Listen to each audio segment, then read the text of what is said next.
Hello guys, welcome back to the study. और आज के क्लास में हम लोग करने वाले हैं आपके एग्जाम के लिए लास्ट क्लास। ठीक है ना, लास्ट क्लास मतलब एयरफोर्स ग्रुप वाई की रीजनिंग का बोलो या फिर जो भी बोलो, लास्ट क्लास है। इसके बाद अब एग्जाम तक 4 से लेके जितने दिन एग्जाम चलेगा आपका, बस मैं एग्जाम का रिव्यू कराऊंगा। ठीक है, तो आप लोगों से एक रिक्वेस्ट था कि आप लोग जिसका भी 4 नवंबर को एग्जाम है, फर्स्ट सेकेंड थर्ड तीनों शिफ्ट में, तो एग्जाम दे के आना। तो कम्युनिटी टैब में जरूर कमेंट करके क्वेश्चंस बताना। ठीक है ना, एक रिक्वेस्ट है। ठीक है ना, मैं फोर्स तो कर नहीं सकता, रिक्वेस्ट कर सकता हूँ।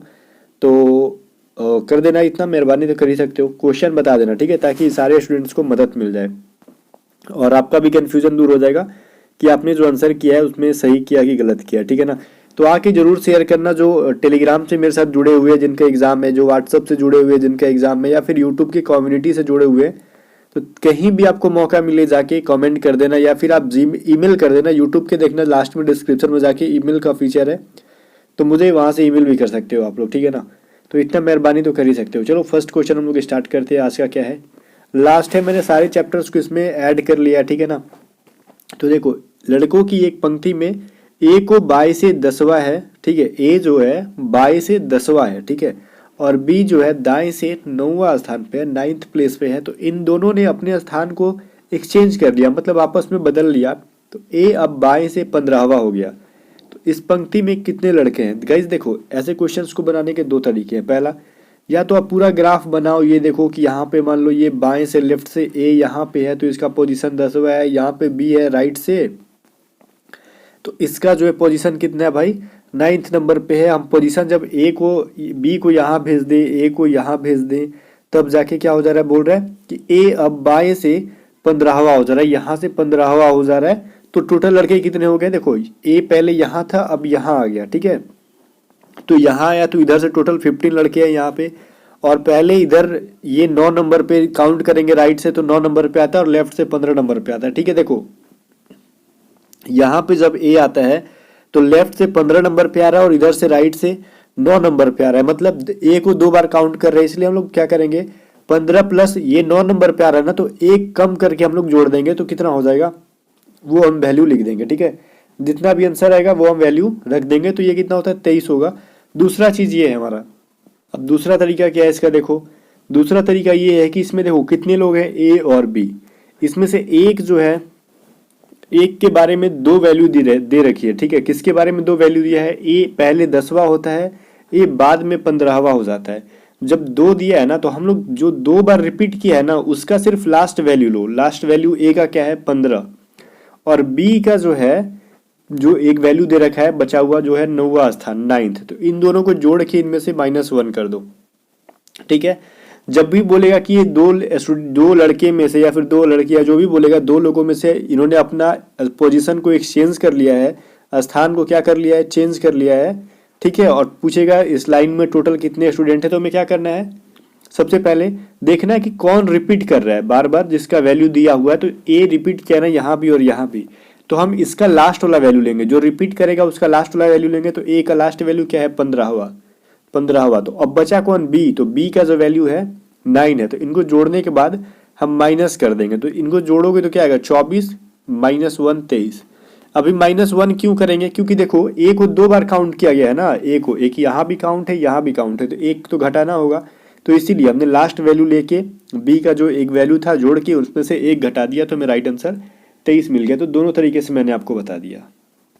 देखो क्वेश्चन नंबर 2 है, रोशन मतलब सारे चैप्टर्स इनमें इंक्लूड है, टेंशन मत लेना। जो आप सोच रहे होगे, क्लॉक है, कैलेंडर है, जिसको आप देख के बुखार लग जाता है आपको, वो भी मैंने इंक्लूड किया, और उन दो से दो क्वेश्चन ऐड किया है मैंने। ठीक है, अब यहाँ पे देखो, रोशन हार्दिक से लंबा है। ठीक है, रोशन जो है लंबा है किससे, हार्दिक से। ठीक है ना, ये H4 हार्दिक मैं लिख दे रहा हूँ। ठीक है, हार्दिक जो है सुशील से छोटा है, सुशील जो है हार्दिक से बड़ा है, बट इसको हम अभी नहीं लिखेंगे। क्यों, क्योंकि सुशील जो है हार्दिक से बड़ा है, बट रोशन से छोटा है कि बड़ा, ये हमें नहीं पता है। तो आगे लिखो, नीजा जो है हैरी से लंबी है, परंतु किंतु जो है वो हार्दिक से छोटी है। कौन, हार्दिक से कौन छोटी है, नीजा, और हैरी को हम HR लिख देते हैं, HR से लंबी है वो। सुशील जो है रोशन से छोटा है। अब देखो सुशील के बारे में पता चल गया कि रोशन से छोटा है, और यहाँ लिखा था कि हार्दिक से सुशील छोटा है, मतलब हार्दिक सुशील से छोटा था तो सुशील बड़ा हो गया, और यहाँ सुशील रोशन से छोटा हो गया। ठीक है, तो सबसे लंबा कौन हो गया, तो सबसे लंबा R4 रोशन सिंह सोढ़ी। ठीक है, जो तारक मेहता में है ना, तारक मेहता का उल्टा चश्मा में रोशन, वही है, सबसे बड़ा है, ठीक है ना। चलो अभी नेक्स्ट क्वेश्चन है हमारे पास 72 है, 56 है, 42 है, 30 है। तो सीरीज का क्वेश्चन है, आपके एग्जाम में देते हैं, है ना। तो इसको हम सॉल्व करेंगे, वीडियो को रोक के जरा सॉल्व करो और मैं जरा दो क्वेश्चन एक साथ दिखा दूँ आपको। एक यहाँ पे देखो क्वेश्चन नंबर 4 है, RS है, यहाँ पे वाट का चिन्ह है, BCHD, तो यहाँ पे बीच में क्या होगा, ठीक है। तो वीडियो को रोक के दोनों सॉल्व करो, मैं एक एक करके सोल्यूशन बताता हूँ आपको। फर्स्ट हम 3 नंबर क्वेश्चन देखते हैं। 72 में क्या जोड़ा है या फिर क्या घटाया तो 56 आया। इसमें -16 कर दिया गया है तो क्या आ गया भाई 56। तो इसमें क्या हमने किया है, -14 किया गया है, ठीक है, तो आया हमारे पास 42।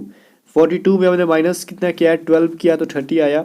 30 में हमने 10 माइनस किया तो 20 आया। तो देखो क्या सीरीज चल रहा है, पहले 16, फिर 14, फिर 12, फिर 10। तो इस बार बताओ कौन सा इवन नंबर आता है हमारे पास, 10 के बाद 8 आता है ना। तो हमने 8 को माइनस करना है यहाँ पे 20 में। 20 minus 8 is equal to 12, right answer हमारे पास है ऑप्शन नंबर सी, ठीक है।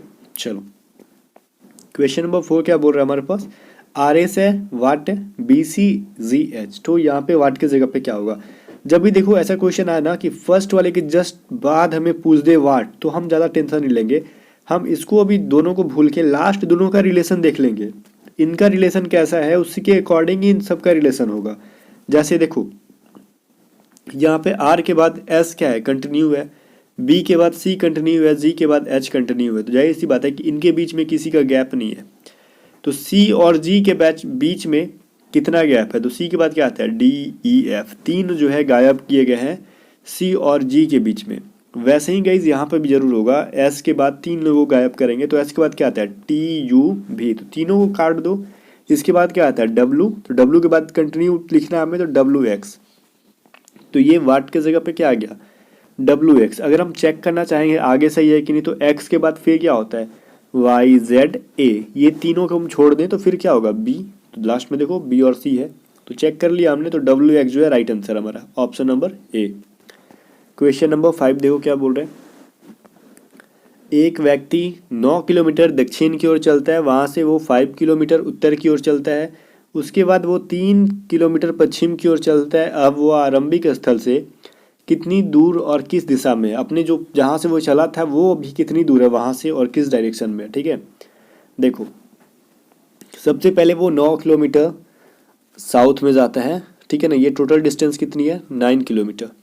अगेन वो 5 किलोमीटर उत्तर में जाता है, तो मतलब ये इसी लाइन पे ऊपर चल जाएगा, ठीक है, कितना 5 किलोमीटर। मान लो यहाँ तक आता है 5 किलोमीटर, ठीक है, ये ऊपर की ओर चला गया, रिवर्स हो गया। अब यहाँ से वो क्या कर रहा है ना, वो 3 किलोमीटर वेस्ट में जा रहा है, मतलब पश्चिम में जा रहा है, ठीक है। तो हमारा पश्चिम इधर है, तो ये 3 किलोमीटर है। तो बोल रहा है वो अपने आरंभिक स्थान से, मतलब इनिशियल पोजीशन से, स्टार्टिंग पॉइंट से, तो ये यहाँ से चला था और यहाँ तक की डिस्टेंस कितनी है, तो ये हमारे पास हो गया 4 किलोमीटर। बिकॉज टोटल 9 है ना, तो नीचे वाला 5 है तो ऊपर वाला 4 हो जाएगा, ठीक है। तो ये देखो एक ट्रायंगल बन गया कि नहीं, ये वाला राइट एंगल ट्रायंगल, मतलब समकोण त्रिभुज 4 है 3 है, तो ये क्या होगा √4 का स्क्वायर प्लस में 3 का स्क्वायर। तो ये क्या हो गया 16 + 9 इक्वल टू अंडर रूट में हो गया √25। √25 में से क्या बाहर क्या निकलेगा, 5 निकलेगा, मतलब इसका वैल्यू हो गया हमारे पास 5, ठीक है। तो मतलब इस वाले डिस्टेंस का हो गया 5। तो 5 किलोमीटर है, अपने इनिशियल स्टेज से कहाँ है, तो यहाँ से काउंट नहीं करेंगे हम, यहीं से काउंट करेंगे, यहीं से, ठीक है। मतलब यहीं से काउंट करते तो हम लोग ऐसे मिल रहा था ना, तो ये क्या हो गया वेस्ट और ये क्या हो गया साउथ, तो साउथ वेस्ट, ठीक है। मतलब क्या हो गया दक्षिण पश्चिम, ठीक है ना। तो राइट आंसर क्या हमारे पास है डी। कुछ लोग दिमाग लगाते ना, यहाँ से जो लास्ट पोजीशन था, मतलब ये जो हमने बनाया था फिगर, यहाँ से कुछ लोग काउंट करते नहीं, हमें इनिशियल से फाइंड आउट करना था, यहाँ तक जो पहुँचा था, यहाँ से कहाँ से पहुँचा था, तो यहाँ से यहाँ पहुँचा ना, भले कहीं भी घूमा लेकिन यहाँ से स्टार्ट हुआ था और फाइनली पहुँचा अल्टीमेटली यहाँ पे, ठीक है। और बोल ही रहा था यहाँ पे स्टार्टिंग पॉइंट से। बताओ अभी देखो, फातिमा ने अपने पति से मुस्तफ़ा का परिचय कराते हुए कहा, उसके भाई के पिता मेरे दादाजी के इकलौते पुत्र हैं। देखो इनका रिलेशन यहीं पे निकल गया। अब बोल रहा है कैसे फातिमा मुस्तफ़ा से संबंधित है, बोल रहा है कि मुस्तफ़ा के बारे में बोल रही है फातिमा अपने हस्बैंड से कि उसके भाई के पिता, ठीक है, मेरे दादाजी के इकलौते पुत्र है। मतलब मुस्तफ़ा के जो भाई हैं इनके जो फादर हो गए, देखो मुस्तफ़ा के जो ये भाई हैं इनके जो फादर है, वो फादर कौन है, मेरे दादाजी के इकलौते पुत्र है, फातिमा बोल रही है, ठीक है ना, फादर जो है फातिमा बोल रही है मेरे दादाजी के इकलौते पुत्र, मतलब ये इसके जो ये पिता मतलब ये जो दादाजी है ना, तभी तो ये फादर इस ये जो होगा ये जो है इकलौते पुत्र हैं किसके, फातिमा के पापा हो गए ना, ये फातिमा के दादाजी के इकलौते पुत्र, तो मतलब फातिमा के पापा ही हो गए, तो मतलब मुस्तफा और फातिमा क्या हो गए, भाई बहन हो गए। जाहिर सी बात है कि मुस्तफा ठीक है ना, मुस्तफ़ा जो हो गया वो फातिमा की क्या हो गई, भाई हो गया, और फातिमा उसकी बहन हो गई, ठीक है ना। तो ये राइट आंसर है सी, ठीक है ना। ये फातिमा कैसी लगेगी, मुस्तफ़ा से बहन लग गई, उसकी सिस्टर लग गई। अभी देखो ये बोल रहे हैं 18, 162, 36, ठीक है, तो ये यहाँ पे क्या होगा। अब ऐसे क्वेश्चन को आप लॉजिक भी लगा सकते हो, पहले देखो लॉजिक बाद में लगाना, पहले सिंपली देखो ऐसे किया करो, बटा पे बना दिया करो, 18/162 इक्वल टू 36/x, जहाँ पूछ रहे हैं x का वैल्यू रख दो। अब इसको सिंपली कटा के देखो, अगर x का वैल्यू निकल जाता है तो आंसर कर दो, नहीं आता तब कोई लॉजिक लगाना। अब देखो ये 9 बार में कट जाएगा, अब ये x अब इस साइड जाएगा, 9 इधर आएगा, तो x इक्वल टू 36 इंटू 9, ठीक है, जब मल्टीप्लाई करोगे तो 324 आ जाएगा, तो हमारा आंसर यहीं पे फाइनली मिल गया। तो हमें कोई लॉजिक लगाने का था नहीं इसमें, ठीक है ना। चलो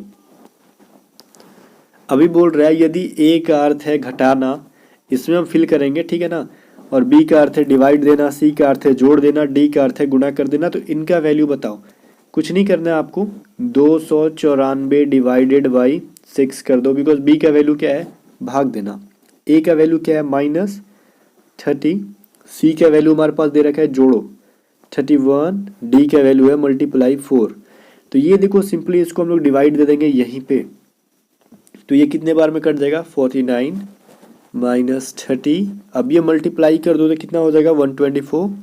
अब ये 49 प्लस 124 करो, बिकॉज प्लस का जो है काम पहले होगा, तो 173 माइनस 30 इक्वल टू क्या हो जाएगा भाई 143, ठीक है ना। तो फाइनली आंसर हमारे पास सी हो गया, ठीक है। चलो मेरे क्वेश्चन पढ़ते पढ़ते आप लोग वीडियो को रोक के सॉल्व कर लिया करो, यही हो सकता है।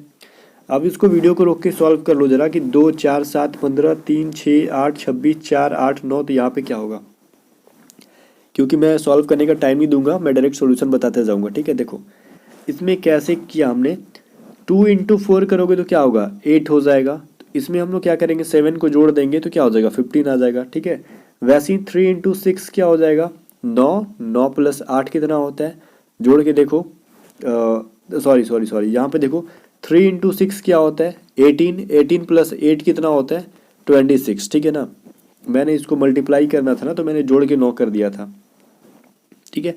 वही मतलब शुरू के स्टार्टिंग वाले दोनों को मल्टीप्लाई करो, जो इसका वैल्यू आया उसमें जोड़ दो, फिर वही काम करो मल्टीप्लाई इसमें जोड़ दो, हम लोग वही करेंगे। 4 into 8 equal to 32 plus 9 equal to 41, right answer है बी, ठीक है ना। वही सभी कैलकुलेशन में कभी कभार एग्जाम में आप लोग भी गलती कर देते हो, ठीक है ना, जैसा कि मैंने अभी किया, बट मुझे जो करना था मेरे दिमाग में तो सही चल रहा था, बट जुबान पे कुछ और आ गया था, ठीक है। अभी देखो ये क्वेश्चन बोल रहा है वेन डायग्राम पूछता है ना अब एग्जाम में, कि देखो डॉक्टर ब्रदर एंड मेल का वेन डायग्राम कैसा बनेगा। तो गाइस देखो कुछ लोग बोलेंगे कि डॉक्टर अलग चीज़ है, मेल जो है वो अलग चीज़ है, और भाई इसके अंदर आ जाएंगे, कुछ लोग बोलेंगे, ठीक है, कि ये फिगर बनेगा कि डॉक्टर के अंदर भाई और पुरुष कैसे आएंगे, लेकिन ऐसा नहीं है, वो गलत है। देखो कुछ डॉक्टर होते हैं जो मेल होते हैं, ठीक है ना, ऐसी बात है, और कुछ डॉक्टर मेल होते हुए भी क्या होते हैं, भाई नहीं होते हैं वो किसी के, उनकी सिस्टर नहीं होती है, ठीक है ना। तो इसका मतलब क्या हुआ, तो पहले ये चीज़ समझ में आ गया कि जो मेल हैं वो भाई ही होंगे, ठीक है, जो भाई है वो मेल ही होंगे हमेशा, ठीक है, वो फीमेल नहीं बनते हैं, भाई कभी फीमेल होंगे नहीं ना, तो वो हमेशा मेल के अंदर क्या आ जाएंगे, वो ब्रदर आ जाएंगे हमेशा, किसी भी रीज़न पे ये होगा। अब रही डॉक्टर की बात, तो डॉक्टर जो है ये ऐसे होगा, क्योंकि कुछ डॉक्टर मेल होते हैं और उनमें से कुछ भाई होते हैं, बट कुछ डॉक्टर फीमेल भी तो होती है ना, तो कुछ बाहर होनी चाहिए इस ग्राफ से, तो इसीलिए उससे हमने कुछ बाहर रखा है। तो राइट फिगर क्या हो जाएगा हमारे पास, ऑप्शन नंबर सी, ठीक है। चलो क्वेश्चन 10 था हमारा। अब 11 नंबर क्वेश्चन देखो, इसमें नॉन वर्बल की क्वेश्चन कहीं भी क्लास नहीं है आपको क्वेश्चन, बिकॉज नॉन वर्बल मैंने एक दिन पहले ही करा दिया था इसीलिए, ठीक है ना। अभी देखो यदि सफ़ेद को नीला कहा जाता है, नीले को लाल कहा जाता है, और लाल को पीला कहा जाता है, पीले को हरा कहा जाता है, हरे को काला कहा जाता है, और काले को बैंगनी कहा जाता है, बैंगनी को नारंगी कहा जाता है। तो मानव रक्त का रंग क्या होगा? ह्यूमन ब्लड का कलर जो है क्या होगा? गाइस देखो पहले ये बताओ, मानव रक्त का या फिर ब्लड का, ह्यूमन का कलर कैसा होता है? रेड होता है। बट ये आंसर नहीं होगा रेड, ठीक है। अब यहाँ पे रेड होता है ना, तो रेड का क्या, रेड को क्या कहा गया, लाल को क्या कहा गया वो देखो। तो दिया इसमें लाल को पीला कहा जाता है। जहां भी उसको एग्जैक्टली वैल्यू देगा कि इसको ये कहा जाता है, लाल को पीला कहा जाता है, तो वही हम आंसर करेंगे कि रेड को येलो कहा गया है, तो ह्यूमन ब्लड का कलर येलो होगा। और ये 100% सही होगा, ठीक है ना। अब बोलोगे कि यहाँ पे ये भी दिया कि नीले को लाल कहा जाता है, तो हम क्यों नहीं इसको नीला कह दे, तो वो गलत हो जाएगा। क्यों गलत हो जाएगा? क्योंकि नीला को ना लाल कह रहे हैं, बट हमें पूछना है कि लाल को क्या कह रहे हैं, तो लाल को तो पीला कह रहे हैं, मतलब रेड को तो हम लोग येलो को है कह रहे हैं। तो यही चीज़ ध्यान देना होगा आपको। अभी देखो ये क्लॉक से रिलेटेड क्वेश्चन है। 2:20 पर घंटे तथा मिनट की सुइयों के बीच का कोण क्या होगा? जब भी देखो घंटे और मतलब आवर और मिनट की नीडल होती है ना, मतलब सुई जो होती है, उनके बीच का एंगल पूछे तो मैंने उस थीटा का वैल्यू निकालने के लिए एक फॉर्मूला बताया था आपको, 11/2 मिनट मतलब into minute minus 30 into hour. अब भले ही इसका वैल्यू अगर माइनस में भी मिले ना, तो हमें वो ही आंसर करना होगा, क्योंकि थीटा का वैल्यू कभी माइनस में होता नहीं है। मतलब कहने का मतलब घड़ी के बीच में जो एंगल बनता है वो कभी माइनस में नहीं होता है, ठीक है ना। एंगल कभी माइनस में नहीं होता है, इसलिए ध्यान देना कि इसमें से सिंपली अगर माइनस में भी आंसर आए तो निकाल लेना और ऑप्शन में वही आंसर कर देना, ठीक है। क्योंकि ऑप्शन में माइनस में दिया नहीं रहेगा, लो जो डिजिट आएगा वो आंसर कर देना, ठीक है। तो इस फॉर्मूले पे तो देखो यहाँ पे क्या कह रहा है, 2:20 तो हमने रखा था 11/2 इंटू मिनट, तो कितना मिनट 20, तो into 20 minus 30 into hours, hour कितने भाई 2 घंटा। अब इसको डिवाइड कर दो, कटा दो इसको, 10 बार में कटेगा, ठीक है। तो ये 11 इंटू 10 क्या हो गया 110 माइनस 60, तो 110 में से क्या गया 60 गया, तो हमारे पास कितना आया 50। तो ये कितना डिग्री वैल्यू बनाएगा यहाँ पे, एंगल बनाएगा गाइज, तो 50 डिग्री का एंगल यहाँ पे बनाएगा, ओके ना। तो राइट आंसर ए हो जाएगा हमारे पास। सिंपल सा था, बशर्ते कि फॉर्मूला याद कर लेना। वही चीज़ है, 4:05 पर घंटे तथा मिनट की सुई का जो है एंगल बताओ। अब ये मैंने क्यों दिया, क्योंकि आप लोग बोलोगे कि माइनस वाला करा दो, तो लो मैं करा देता हूँ, ठीक है। 4:05 ना, तो 11/2 मिनट क्या है 5, तो 5 से मल्टीप्लाई करो। अब 30 इंटू आवर्स कितना घंटा है 4। अब देखो इंग्लिश में 45 है, 45 नहीं, 1 मिनट ध्यान दे दो, यहाँ पे 45 नहीं है, इंग्लिश में मत देखना है इसकी, ठीक है ना। इंग्लिश मत देखना, ये गलत है। ये जो है ये 4:05 को मैंने 45 कर दिया गलती से, तो इसको सिर्फ 5 मिनट देखना होगा आपको, ठीक है ना। तो आप 45 वाला भी निकाल देना, वैल्यू कुछ और आ जाएगा, इनमें से नहीं आएगा। अगर इसका भी वैल्यू निकाल सकते हो, लेकिन ये कुछ और आ जाएगा, इनमें से नहीं आएगा, ठीक है। बट मैं हिंदी को यहाँ पे प्रेफरेंस दे रहा हूँ एग्जाम में, बट आपको इंग्लिश को प्रेफरेंस देंगे, क्योंकि मैंने यहाँ पे टाइपिंग में एरर किया था वो।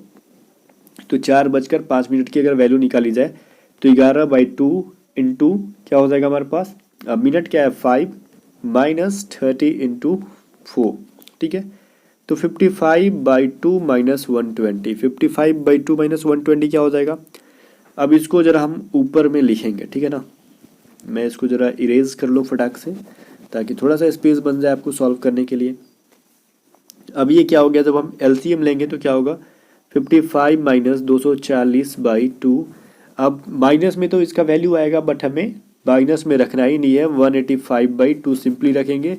अब इसको जब हम डिवाइड दे दें तो 92.1/2 इसका वैल्यू आ जाएगा, जो कि ऑप्शन नंबर ए में है। तो सीधे सीधे इसको आंसर कर दो, राइट आंसर है। देखो गाइज यहाँ पे अगर 445 को भी लाना चाहते हो तो बन जाएगा। कैसे बनाओगे आप, 11/2 इंटू 45 कर देना माइनस 30 इंटू 4 कर देना, जो इसका वैल्यू आ जाएगा तो इंग्लिश वाले का आंसर आ जाएगा, ठीक है ना। इसमें कुछ भी डिफिकल्ट टास्क नहीं, आप इसको भी निकाल सकते थे। अभी देखो क्वेश्चन नंबर 14 क्या बोल रहा है, आरव का जन्मदिन जो है रविवार को 12 मार्च को है। यदि मधुप का जन्मदिन 10 अगस्त को हुआ था तो उसी वर्ष मधुप का जन्म सप्ताह के किस दिन में होगा। तो ऐसा क्वेश्चन मैंने बहुत करा दिया है, तो आई होप कि आपको अब सिर्फ सॉल्यूशन में बता दूं तो अच्छा होगा, क्योंकि इसका थ्योरी मैंने बहुत बार बता दिया आपको। देखो मधुप का जन्मदिन आरव का जन्मदिन 12 मार्च को हुआ था ना, तो 12 मार्च कितने दिन का होता है 31 दिन का। तो 31 में से 12 घटा दो, बचे 19 दिन, तो मार्च में का 19 दिन जोड़ लो, ठीक है। अब आप मार्च से लेके जो 19 मार्च से मतलब 19 दिन मार्च का लेके लास्ट में 10 अगस्त तक को जोड़ो, अगस्त के 10 दिन तक को जोड़ देंगे। ठीक है, तो बीच में कौन कौन से, मार्च से लेके अगस्त के बीच में कौन कौन से मंथ आते हैं? अप्रैल, तो अप्रैल में टोटल 30 डेज होते हैं। उसके बाद मई में आते कितने? 31। मई के बाद जून में 30, जुलाई में 31। ठीक है, 31 के बाद कितना हुआ? जुलाई में 31 हो गया हमारा। फिर अगस्त में हमें कितना दिन लेना है? 10 ही दिन लेना है। ठीक है, तो इतने को जोड़ दो। इतने को जोड़ने के बाद जब मैंने जोड़ा तो मेरा वैल्यू आ गया 151। ठीक है, आपका कितना आएगा? इतना ही आएगा, आपका कुछ अलग नहीं आएगा। ठीक है ना। तो गाइस इसके बाद क्या करना है? जब वैल्यू आ गया 151 तो इसको ये बताओ, ये हफ्ते में बोल रहा है कौन सा दिन होगा, बस या बोले ना बोले, सिर्फ डेज पूछेगा।